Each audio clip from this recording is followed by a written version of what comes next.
कोरी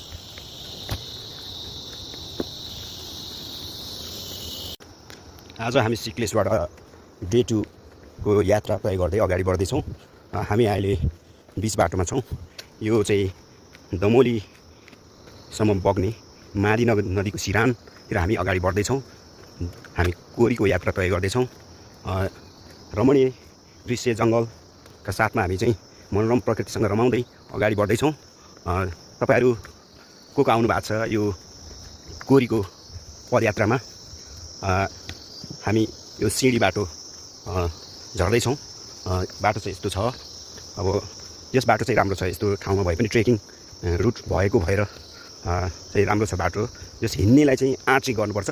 त्यो आँटले हामीलाई आफ्नो प्रकृतिसँग रमाउने र हामी प्रकृतिको साथमा आफ्नै ठाउँको टुरिज्म एरियालाई प्रमोट गर्नको लागि हामी आफ्नै ठाउँमा घुम्नुपर्छ भन्ने मलाई लाग्दछ। कोरीको बाटो ओह्रालो झर्दै गर्दाखेरि हामी यहाँ दुईटा खोलाको मादी र अर्को खोला थाहा भएन त्यसको सङ्गममा आइपुगेका छौँ, जहाँ कि हामीले बोट देख्न सकिन्छ। यहाँनिर बोट रहेको छ। मोटरेबल बाटो पनि छ। जस भौगोलिकले धेरै विकटता भए तापनि पर्यटकीय गन्तव्य भएको हुनाले, पर्यटकीय ठाउँ भएको हुनाले यहाँनिर जस यातायातको लागि सुविधा चाहिँ रहेछ।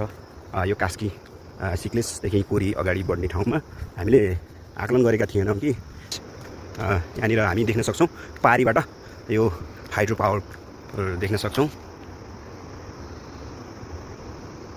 जुन यस्तो छ। ओह्रालो झर्दै गर्दाखेरि हामी दुईवटा खोलाको सङ्गम भन्दा माथिल्लो यो जुन उत्तरेणी बेल्टतिर हामी कोरी बढ्दै गर्दा देब्रेपट्टिको बाट बग्ने खोलाकोमा आइपुगेका छौँ, जहाँनिर हामी झोलुङ्गे पुल तर्नुपर्ने हुन्छ। झोलुङ्गे पुलबाट तरेर हामी पारी अगाडि बढ्दैछौँ। सायद लाग्छ पहिलो अनुभव भएको हुनाले यहाँनिर हामी अब उकालो बाटो लाग्नुपर्छ होला जस्तो लाग्छ। यहाँनिर तपाईँले प्रष्ट देख्न सक्नुहुन्छ दुईवटा खोलाको दोभान, दुई खोली दोभान भने जस्तै। अब यहाँनिर पहिलाको पुरानो झोलुङ्गे पुल पनि छ। अहिले त यो नयाँ। हाम्रो साथीहरू चाहिँ दुईजना अगाडि गइसक्नु भएको छ। पछाडि चाहिँ हाम्रो 4 जना आउँदै हुनुहुन्छ। म बिचमा छु, त्यसैले मैले साथीहरूलाई देखाउन सकिरहेको छैन। हामी आफ्नो गतिमा अगाडि बढ्दैछौँ। पारी पुगिसक्नु भएको छ दुईजना साथीहरू।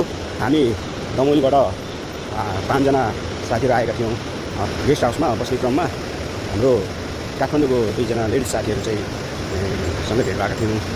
त्यसपछि हामी यहाँ कोरी जाने क्रममा उहाँहरूसँगै हामी पनि सँगै जान्छौँ, अगाडि सँगै जाउँ भन्ने हिसाबले चाहिँ हामी अहिले 7 जनाको ग्रुप छ।